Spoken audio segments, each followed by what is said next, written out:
Hey, I'm Deandra, and this is Field Notes. Each week, I break down one book that helps us live a little better, think clearer, and feel deeper.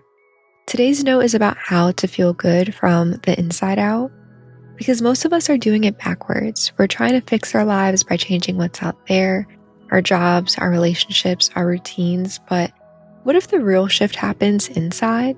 The book we're pulling from is Inner Engineering by Sadhguru, and his core idea is this. Your experience of life doesn't come from the world, it comes from your mind's version of the world. So if you want to feel better, live freer, or show up more fully, you have to learn how to work within your own system.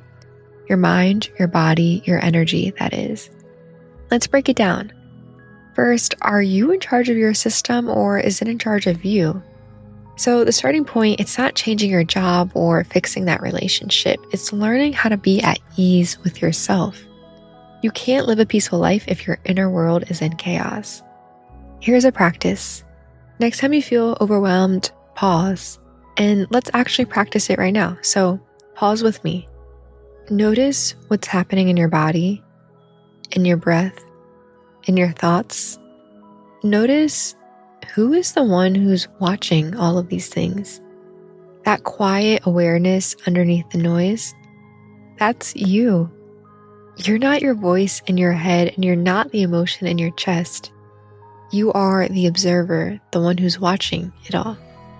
Next, your body is a tool for transformation. Sadhguru talks about how posture and breath are access points.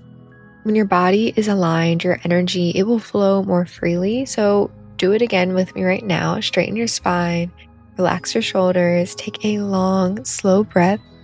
Sometimes peace, it's not a mental process, it's physical. If you can't think your way out of the chaos, try sitting your way into the stillness. And here's another one that most people miss. Peace, it's not the goal, it's a choice. You don't have to earn it, you don't have to chase it. You can choose it, and you can choose it right now. Peace isn't the reward at the end of the work, it is the work itself. Another core idea from this book is as long as your happiness depends on something outside of you, you'll always be unsettled.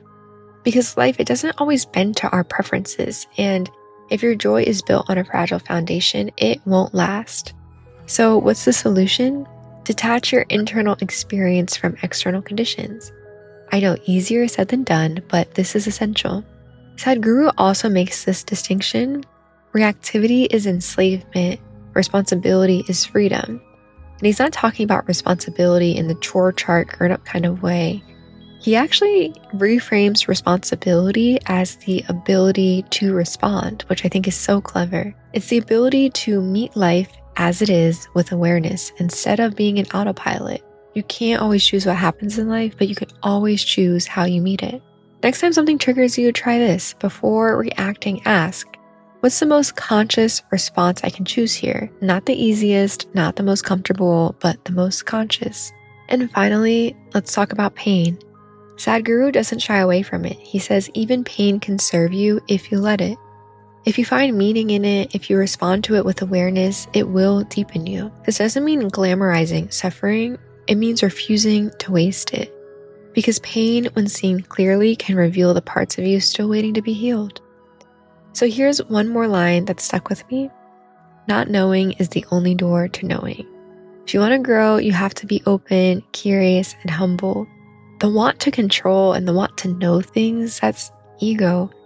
So when you can, sit in the uncertainty, surrender, and create space for real insights to arrive. So here's the takeaway. Inner engineering is about turning inward, not because the world doesn't matter, but because your experience of it begins with you. You don't get to choose what happens out there, but you always get to choose how you meet it in here. So I'll leave you with this. Where is one area of your life where you can stop waiting for the outside world to change and instead you could take responsibility for your inner state? This is Field Notes. I'm Deandra. Thanks for frolicking with me. Till next time, with love. And hey, if this resonates, hit subscribe so you don't miss next Monday's episode.